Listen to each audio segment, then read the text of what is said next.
I was born and raised in a faithful Lutheran family. By the time I reached my teen years, I was questioning.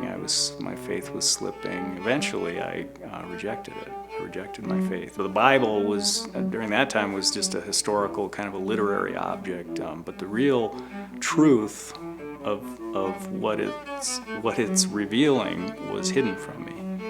During that time, I met Julie, my wife, and we raised two great kids. We have a close, loving family. But over time, watching the kids growing up, I was just feeling more and more that something was missing.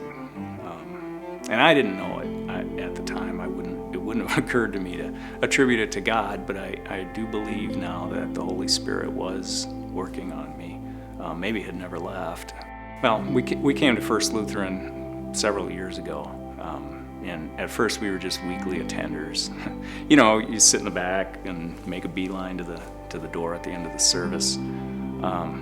Eventually we got the kids into Sunday school, and Julie and I went to Alpha, and slowly I started listening more. I was listening more intently to the sermons on Sundays. Sometime during that, someone from church invited me to sit in with her community group. See if that might be something I was interested in. And went with the flow, and man, what a blessing that turned out to be. I wish I would have recorded the date, but there was a moment during one of those meetings, during prayer, when I experienced a moment of just total surrender. And I accepted Jesus into my heart. It was totally unexpected. Honestly, at the time, I wasn't even sure if it was real.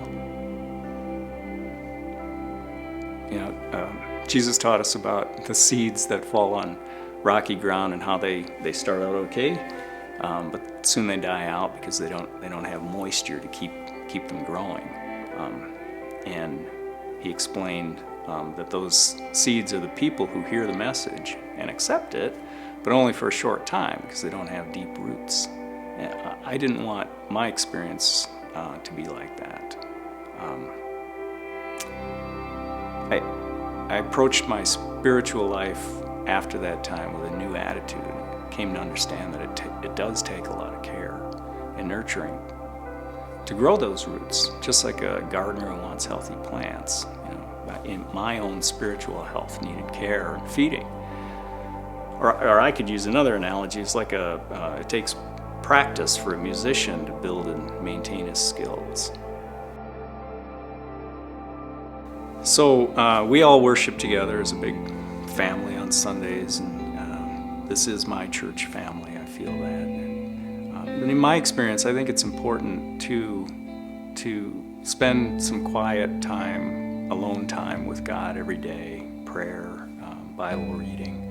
And I think it's important beyond that to get with a small group of fellow believers to share a life, to pray together, encourage each other, support each other. We need each other.